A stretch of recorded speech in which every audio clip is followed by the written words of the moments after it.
के साथ। रेगुलेट का मतलब क्या होता है? देखिए रेगुलेट ये क्या है? रेगुलेट का मतलब होता है नियम, उनको रेगुलेट करना, नियम के अंतर्गत बांधना, चलाना, उसको संचालित करना। किसको रेगुलेट किसको किया जा रहा है? ईस्ट इंडिया कंपनी को। ईस्ट इंडिया कंपनी को रेगुलेट क्यों किया जा रहा है? भ्रष्टाचार से बचाने के लिए।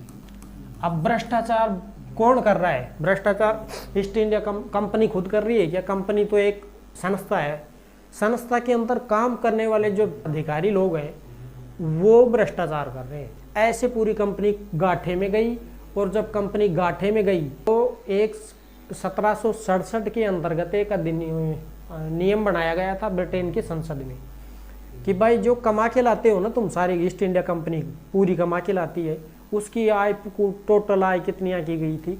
देखो 1760, मैंने हालांकि ये बता रखा है, पहले ही बता रखा है मैंने आपको, वो वीडियो में आप जैसे देखोगे ना, पृष्ठभूमि है उसमें देखोगे तो आपको पता चल जाएगा।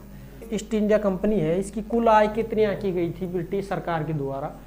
इसकी आय आंकी गई थी 40 लाख पाउंड। आज 40 लाख पाउंड की अगर हम बात करें, 50 करोड़ के समथिंग इसकी क्या आती है, यानी कि एक पाउंड के अंतर्गत वर्तमान की अगर बात करें तो एक पाउंड में 120 रुपये है। आप 100 रुपये मान के चलो एक पाउंड का, तो 100 रुपये हैं तो उसको 40 लाख पाउंड में कन्वर्ट कर लेना आप। तो ईस्ट इंडिया कंपनी की कुल आय कितनी मापी गई सभी क्षेत्रों को मिला करके? मद्रास है, बिहार है, बंगाल है इनकी, और मुंबई की, सारी टोटल इनकम 40 लाख पाउंड। अब 40 लाख पाउंड टोटल आय आंकी गई, तो ब्रिटिश सरकार को कितना देना है? इसमें से 10% हिस्सा। 10% कितना बनेगा? 4 लाख पाउंड। 4 लाख पाउंड, समझना इसको, बिल्कुल समझना इसको आप।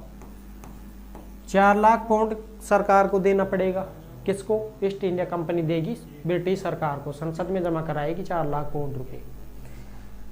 अब ये सुश्री ईस्ट इंडिया कंपनी के अधिकारी क्या हैं? भ्रष्ट हैं, भ्रष्टाचार कर रहे हैं, फैला रहे हैं भ्रष्टाचार। ये जाते हैं संसद में, वो कहते हैं भाई ला 10% जमा करो। अब ये 10% की तो दूर की बात है, ये खुद ही जा करके 10 लाख पाउंड की ऋण की मांग करता है कि ईस्ट इंडिया कंपनी को 10 लाख पाउंड चाहिए। फिर इनके ऊपर कानून बनाया गया कि यार ये भ्रष्टाचार कर रहे हैं ना सुसरे, ये ऐसे कंपनी को तो खा ही जाएंगे, खुद ही खा जाएंगे। ये गिरगिट है, एक प्रकार से रंग बदल लेते थे। मैं वो हो गया, ये हो गया, बीमार हो गया था, काम नहीं हो रहा है, ऐसे उसे, और बढ़िया सोच रहे हैं। अब इनके ऊपर एक रेगुलेटिंग एक्ट पारित किया जाता है संसद में। एक सदस्य होता है जिसका नाम था जनरल गायर और बर्क, एडवर्ड बर्क। इन्होंने मांग करके संसद से कि भाई इसके ऊपर तो नकेल डाली जाए ईस्ट इंडिया कंपनी के ऊपर, वरना अगर नकेल नहीं डली ना तो बेटा नहीं छोड़ेंगे, ये कंपनी को खा जाएंगे, पूरी कंपनी को मूली की तरह चाप जाएंगे। तब इनको रेगुलेट करने के लिए 1773 के अंदर रेगुलेटिंग एक्ट पारित किया गया था। 1773 में किसको कंट्रोल करने के लिए? ईस्ट इंडिया कंपनी के अधिकारियों को कंट्रोल करने के लिए, क्योंकि वो खा रहे थे ना पैसे, खुद की पूंजी में कितने इनाफा कर रहे थे, 21 दिन में पैसा डबल, और ईस्ट इंडिया कंपनी में खजाना खाली, 21 दिन में कंगालपति। समझ गई? तो ये कुछ सिस्टम था इनका। इसको कंट्रोल करने के लिए क्या लाया गया? रेगुलेटिंग एक्ट 1773 लाया गया। अब हम समझते, अब समझ में आ गया होगा आपको कि रेगुलेटिंग एक्ट क्यों लाया गया, इसका नाम रेगुलेट ही क्यों पड़ा था। अब समझ में आ गया रेगुलेट क्यों पड़ा। अब हम पढ़ते हैं रेगुलेटिंग एक्ट। Regulating act 1773। अब ये रेगुलेटिंग एक्ट 1773 में है, क्या क्या बातें हैं इसकी, उनको हम समझते हैं बढ़िया तरीके से। देखिए सबसे पहले अगर हम बात करें इसकी लागू कब हुआ, तो ये लागू हुआ था 26 अक्टूबर 1774 को। लागू कर दिया गया था इसको। कब? 26 अक्टूबर 1774। मुख्य रूप क्या था? अभी मैंने समझाया था ना आपको, अभी क्या समझाया था वही बातें लिखनी है। इसको लागू किया गया 1774 में, और ईस्ट इंडिया कंपनी के भ्रष्टाचार को रोकने के लिए, भ्रष्टाचार पर नकेल डालने के लिए। नकेल क्या होती है? नकेल डालने के लिए यानी कंट्रोल करने के लिए। नकेल क्या होती है? ऊंट होता है ना, ऊंट।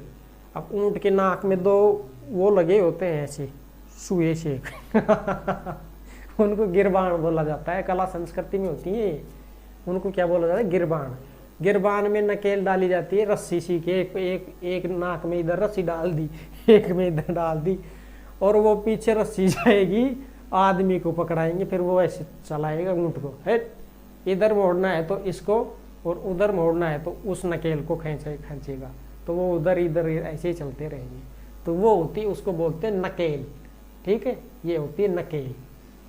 तो यानी कि कंट्रोल करने के लिए, भ्रष्टाचार रोकने के लिए ला दिया। अब ईस्ट इंडिया कंपनी अधिकारियों पर निगरानी के लिए, अधिकारियों पर निगरानी प्लस है, क्या गोल गोल चक्रा चल रहा है, प्लस निगरानी प्लस निगरानी हेतु ये।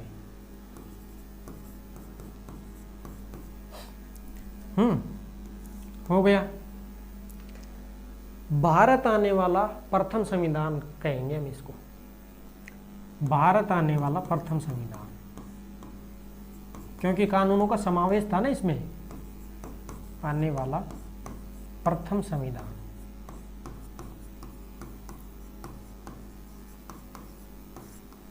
इसको कोष्टक में भी डाल देते हैं।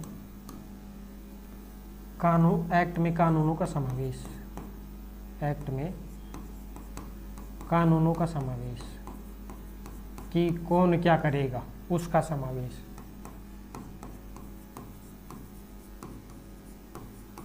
नोट्स अगर आपके पास नहीं है तो आप बढ़ा सकते हैं, नो टेंशन होकर के, पूरी पॉलिटी चलेगी।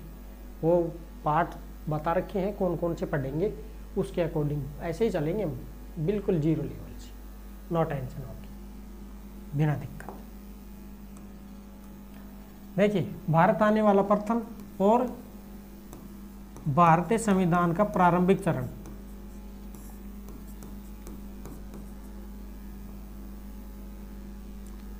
भारतीय संविधान का प्रारंभिक चरण,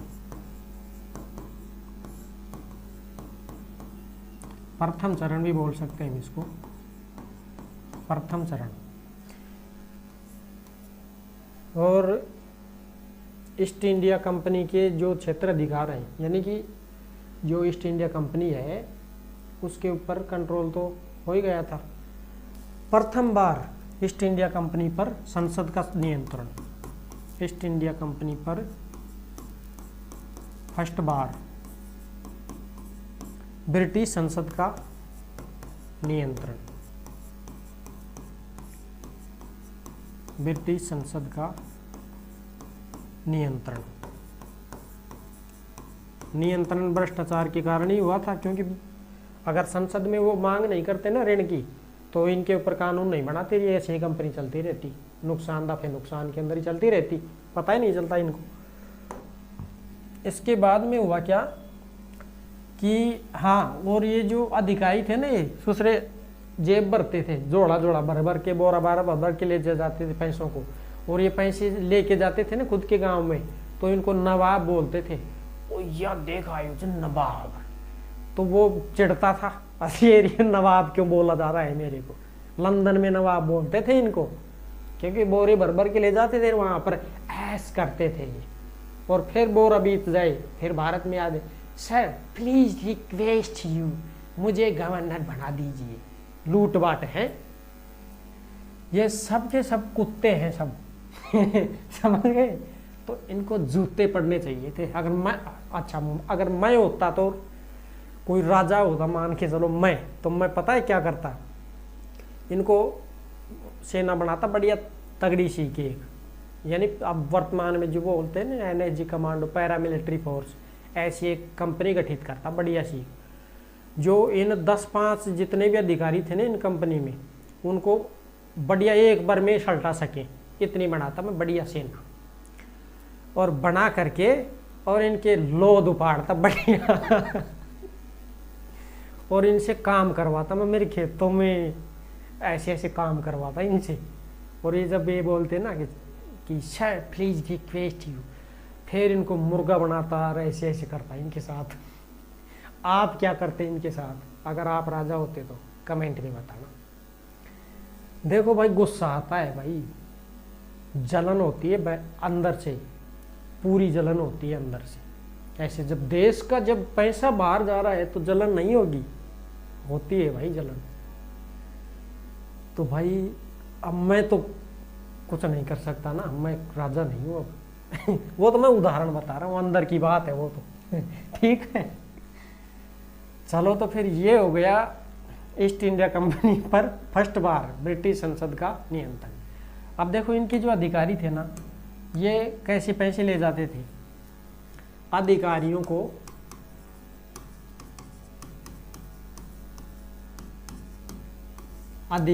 को ब्रिटिश सरकार द्वारा वेतन, ब्रिटिश सरकार द्वारा वेतन, कितना वेतन दिया गया था उसकी हम चर्चा करेंगे। अरे ये ईमानदारी से भी बहुत पैसा कमा रहे थे हरामखोर। देखो इनको वेतन कितना क्या दिया गया था। सबसे पहले अगर हम बात करें तो ये तो भाई कलर दूसरा ले लेते हैं। अगर हम बात करें गवर्नर जनरल की, गवर्नर जनरल इसका वेतन कितना था ये बात करेंगे। फिर इसकी जो परिषद हुआ करती थी ना, काउंसिल परिषद बोलते हैं इसको, काउंसिल सदस्यों, काउंसिल सदस्य का वेतन कितना था। मुख्य न्यायाधीश भी बनाया करते थे ना ये सुप्रीम कोर्ट में, तो उसका कितना था मुख्य न्यायाधीश का वेतन। इसके अलावा न्यायाधीश जो हुआ करते थे अन्य, उनका वेतन कितना था उसकी हम बात करेंगे। तो देखो ईमानदारी से भी ये खूब खींच रहे थे पैसा माल। गवर्नर जनरल का था 25,000 पाउंड, 25,000 पाउंड दिख रहा है ना, ये लिख रहा है ये 25,000 पाउंड, ठीक है। इसका था भाई 10,000 पाउंड, और इसका था 8,000 पाउंड मुख्य न्यायाधीश का, और अन्य का था 6,000 पाउंड। ये कैसे थे, वार्षिक थे ये। अभी मैंने आपको कैलकुलेशन बताया था कि एक अगर रुपये में 120-121 पाउंड होते हैं, तो आप अनुमान लगा लीजिए कि महीने का कितना निकलेगा। 2,000 पाउंड है महीने, 2,000 पाउंड है गवर्नर जनरल महीने का खींच रहा है, 2.5 लाख रुपये महीने की 1773 में, ठीक है। तो अब आप अनुमान लगाना कि कितना क्या माल निकल रहा है भारत से। इसके बाद में देखो ये तो एक ही शब्द लिखा जाएगा, मैं इसको और दूसरे उसमें लिखते हैं हम, रेगुलेटिंग एक्ट, रेगुलेटिंग एक्ट ही चल रहा है, बाकी बचा हुआ इसमें लिखेंगे रेगुलेटिंग एक्ट, पूरा लिखाऊंगा पूरा 1773।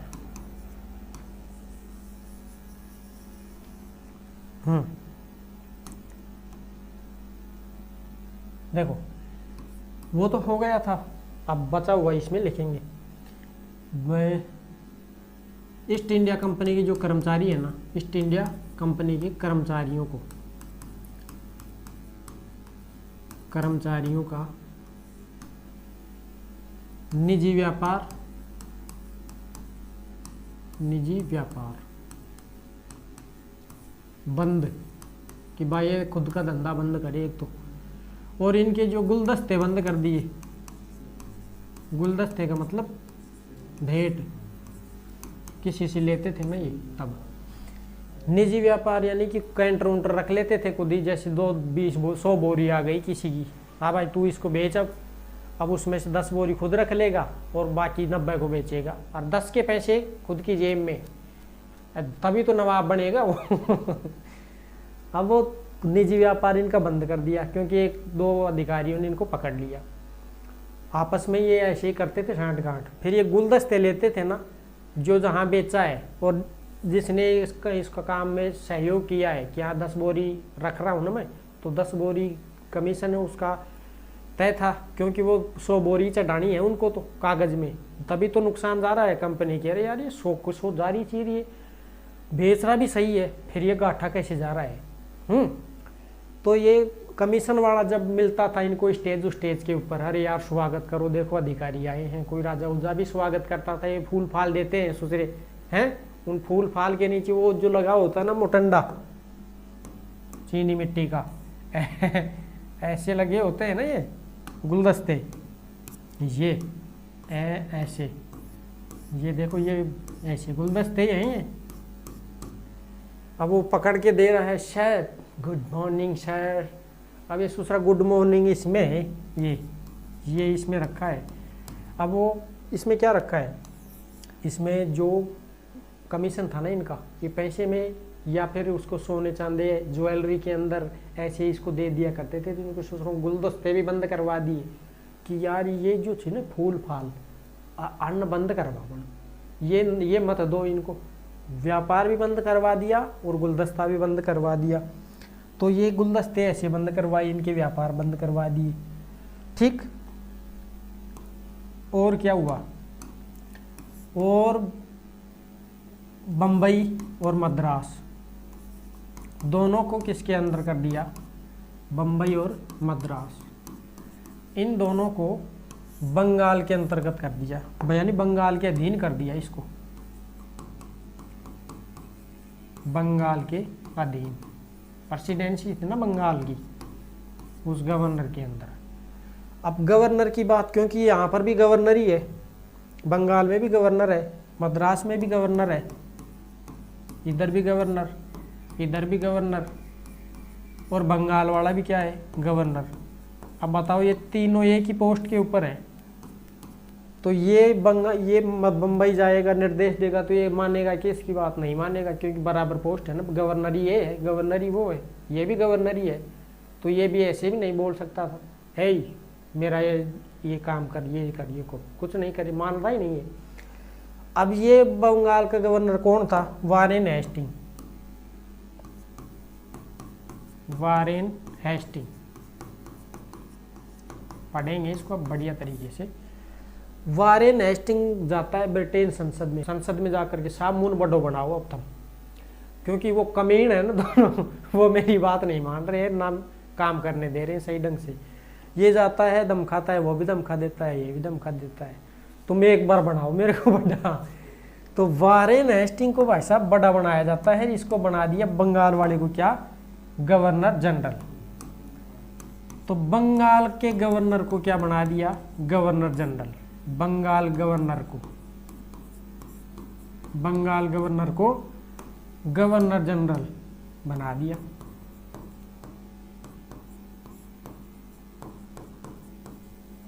अब गवर्नर जनरल बना दिया तो अब मानेंगे ना ये दोनों, अब वो, क्योंकि वो दोनों तो गवर्नर ही है, और ये क्या हो गया, गवर्नर जनरल हो गया।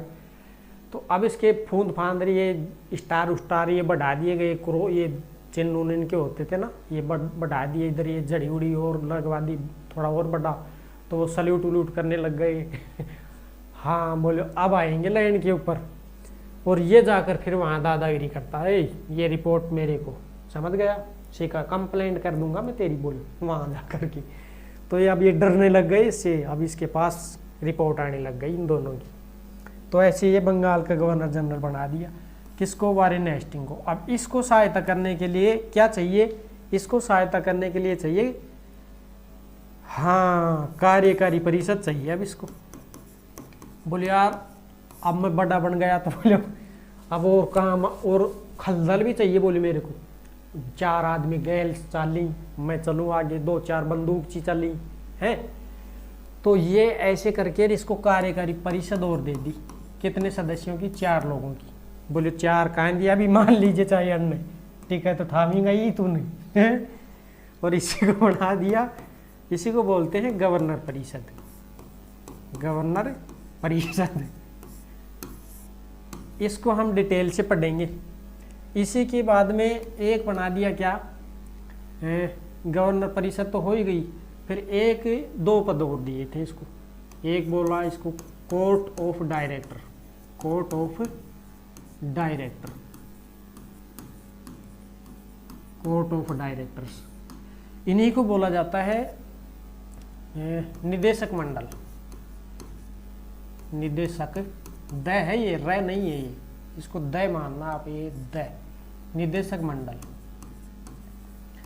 अब ये निदेशक मंडल जो है ना, ये भाई साहब इसके अंतर्गत 1774 में इसी ने, निदेशक मंडल ने कलकत्ता में किसका गठन किया?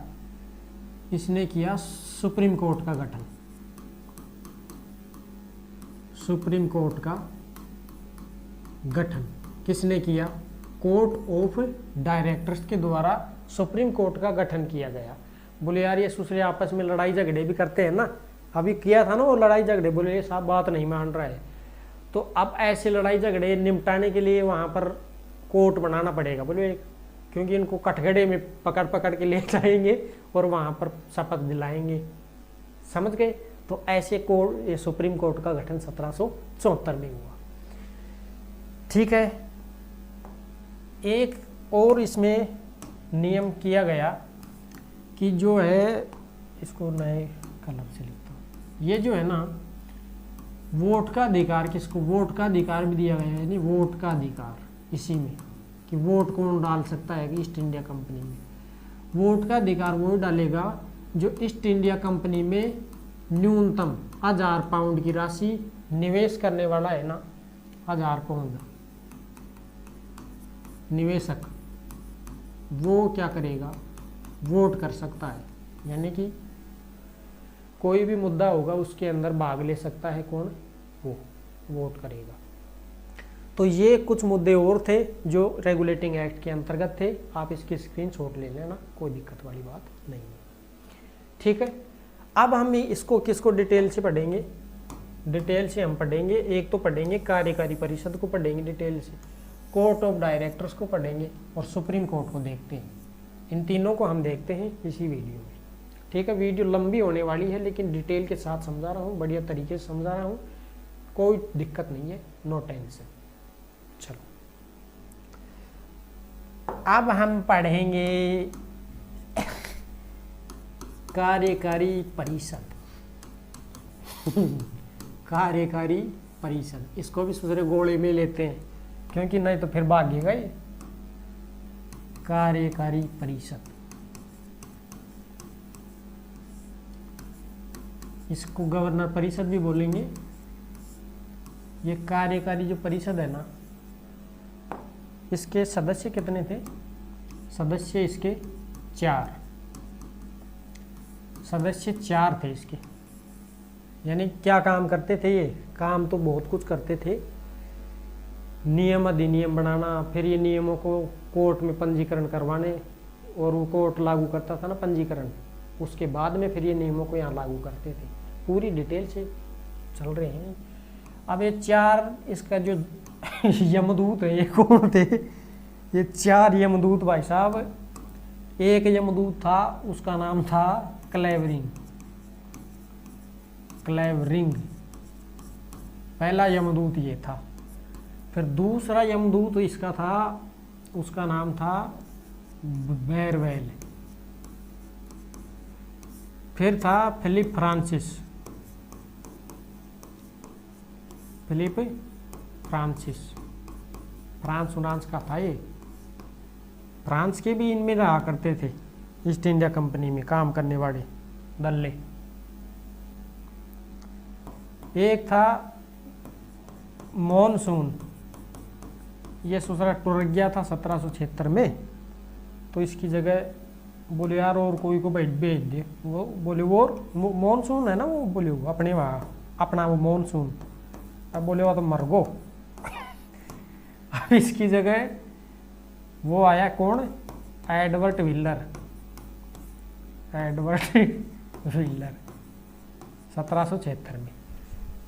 अब मर गया तो भाई लाना ही पड़ेगा, भी तो जड़ा दिया इसको फिर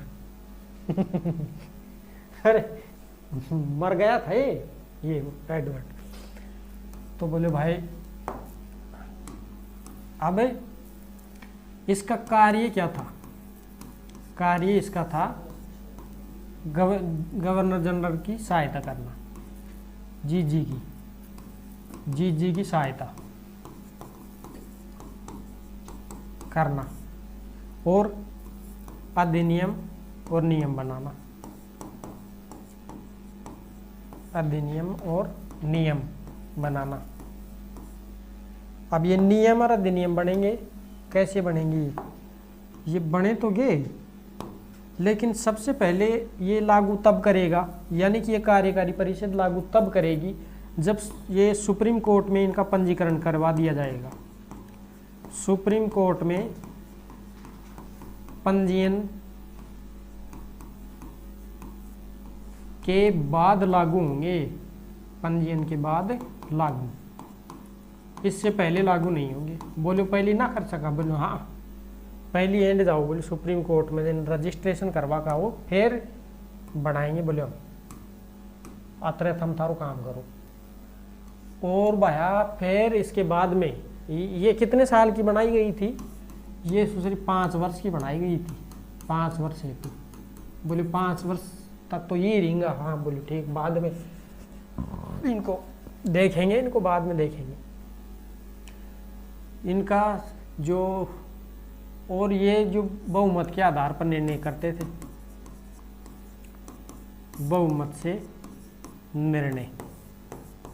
अब बताओ बहुमत से निर्णय करेंगे तो बहुमत कितने लोग हैं? 4 हैं। एक अध्यक्ष कौन है? खुद गवर्नर जनरल है, यानी कि इसका जो अध्यक्ष है वो अध्यक्ष कौन है? इसका अध्यक्ष है इसका गवर्नर जनरल, गवर्नर जनरल। अब एकला है ना गवर्नर जनरल, तो गवर्नर जनरल को 2 व्यक्तियों को और लेना पड़ेगा इसके अंडर, तभी ये बात मानेगी पूरी परिषद। क्योंकि 3 हो गए, फिर एक खुद गवर्नर जनरल हो गया, 2 ये हो गए।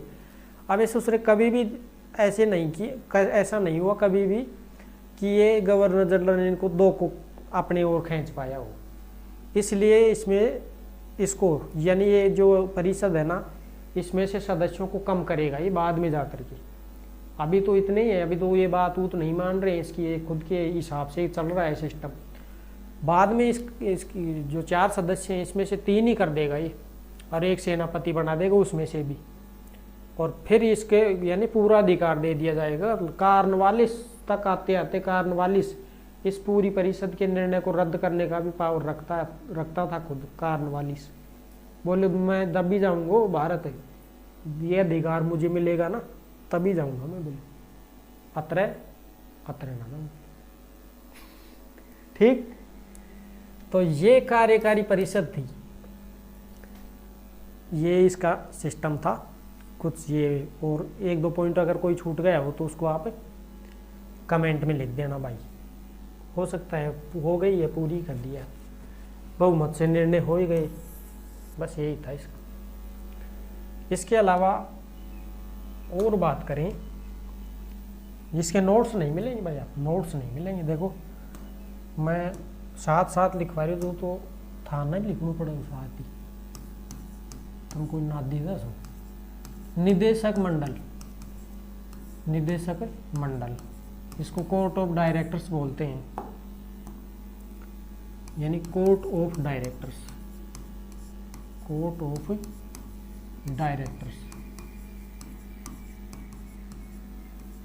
देखो ये कोर्ट ऑफ डायरेक्टर्स है, निदेशक मंडल जो है ना, इसका काम क्या था? इसका काम भी अधिनियम पारित करना, अधिनियम बनाना। यानी कि ये जो थे ये कितने थे? कुल 24 सदस्य थे इसमें। और इनकी नियुक्ति कौन करता था? इनकी नियुक्ति करता था बोर्ड ऑफ प्रोप्राइटर्स।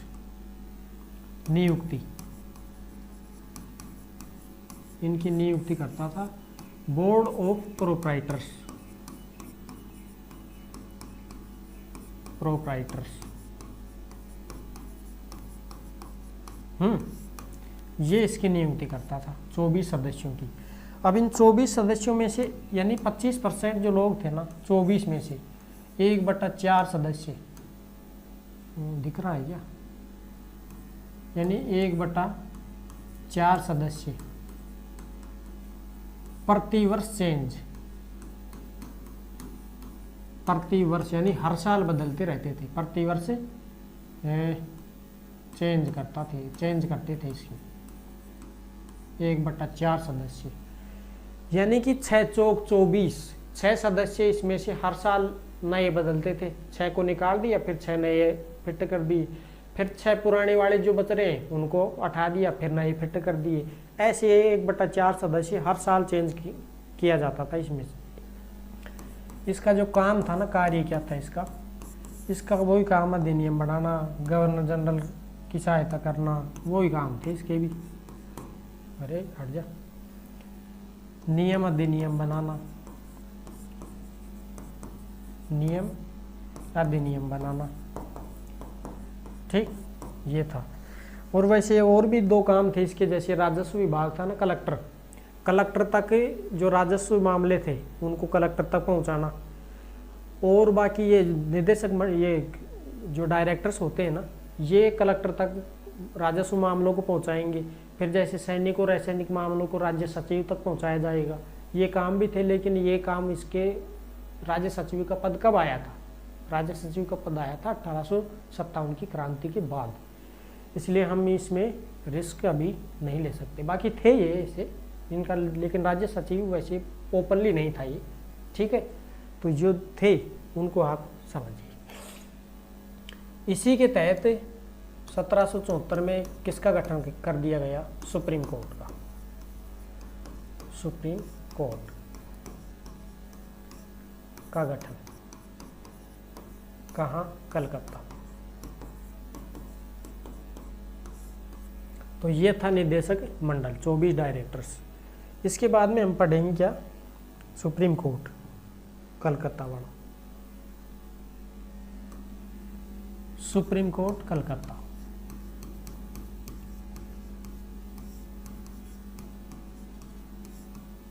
कलकत्ता अब तो कोलकाता है, पहले कलकत्ता बोलते थे इसको।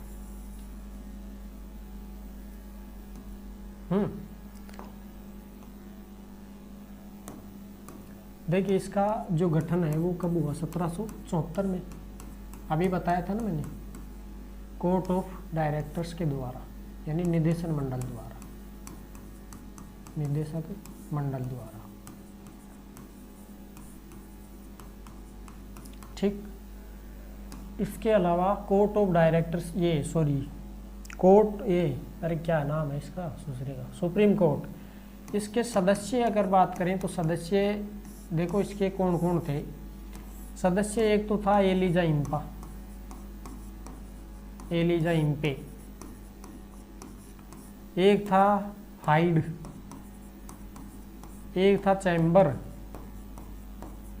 ये फटेगा चैम्बर दूसरा लास्ट में जा करके, और एक था लेमेत्रे, लेमेत्रे।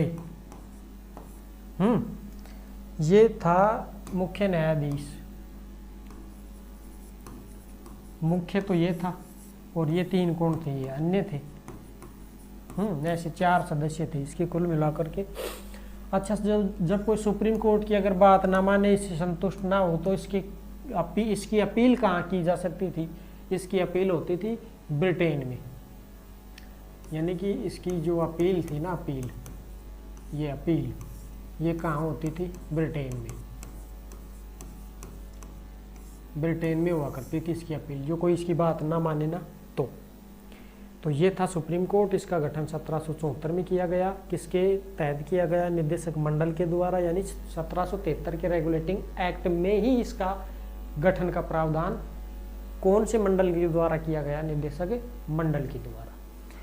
और भाई साहब इसके जो कार्य क्षेत्र हैं, वो कार्य क्षेत्र कौन कौन से थे? इसके कार्य क्षेत्र थे, यानी कि न्यायिक क्षेत्र, कार्य क्षेत्र थे इसके बंगाल, बिहार और उड़ीसा। बंगाल, बिहार और उड़ीसा, ये इसके कार्य क्षेत्र थे, किसके? सुप्रीम कोर्ट के। तो अब ये कार्य क्षेत्र थे, लेकिन अब ये जो है ना खुद सुप्रीम कोर्ट, ये दूसरा गवर्नर जनरल इनको सारे अधिकारियों को परेशान किया करता था। कौन? Governor general. अब ये इनका फिक्स काम नहीं दिया गया इसको कि तेरे को क्या एक्चुअल में करना क्या है। ये टैक्स को भी इकट्ठा कर रहा है, इन अधिकारियों को भी धमका रहा है, गवर्नर जनरल को भी बोले ओए मुर्गा बन जा तो ऐसे ऐसे अलग अलग, कोई कुछ किसी काम में घुस रहा है, कोई किसी काम में घुस रहा है। तो इनका जो अलग अलग काम होता है ना परिषद और सुप्रीम कोर्ट का, वो 1781 का संशोधन अधिनियम आएगा, उसमें हम इसको आसानी से पढ़ेंगे। फिर इसके जो कोर्ट यानी कथन जो है ना, वो कुछ कथन कहे थे 1773 के रेगुलेटिंग एक्ट के बारे में। तो उन कथनों को देखते हैं हम, कथन कौन कौन विद्वान ने क्या क्या कहा। तो सबसे पहले अगर हम बात करें तो बर्क नाम का एक विद्वान था, बर्क संसद का सदस्य ही था। उसने क्या कहा? उसने ये कहा कि भाई जो ये दो अधिनियम है ना, अधिनियम, ये इसकी जो है राष्ट्रीय अधिकार जो है इनका उल्लंघन है। राष्ट्रीय अधिकार, राष्ट्रीय निष्ठा है और राष्ट्रीय न्याय, इनका क्या है? ये उल्लंघन है। किसने कहा? बर्क ने। नहीं मिलेंगे आपको, प्याज पुरानी प्याज ढूंढते फिरोगे आप, ये नहीं मिलेंगे आपको, मोस्ट है ये। उल्लंघन कौन सा है? 1773 का अधिनियम क्या है? उल्लंघन है। किसका? अधिकारों, निष्ठा और न्याय का। फिर एक अधिकारी था जिसका नाम था, विद्वान था जिसका नाम था रॉबर्ट्स।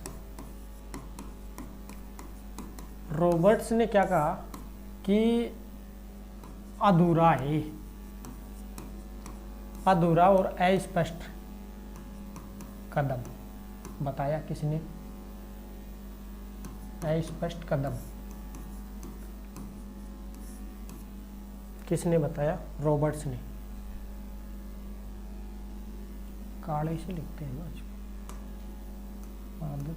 अधूरा और अस्पष्ट कदम बताया। अधूरा प्लस अस्पष्ट कदम।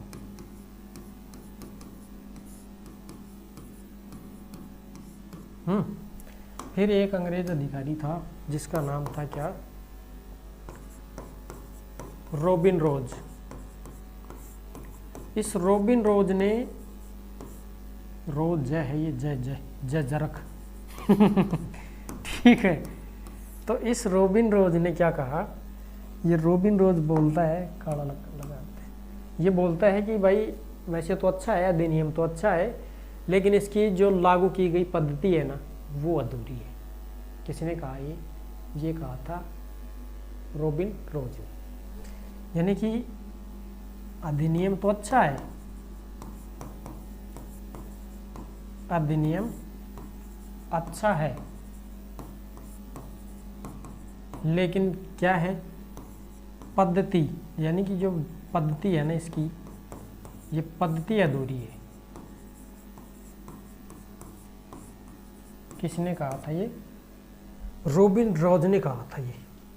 ठीक, तो ये हैं अपने क्या कुल मिलाकर के आपका 1773 का रेगुलेटिंग एक्ट। इतनी चीज़ें हैं इस एक्ट के अंतर्गत।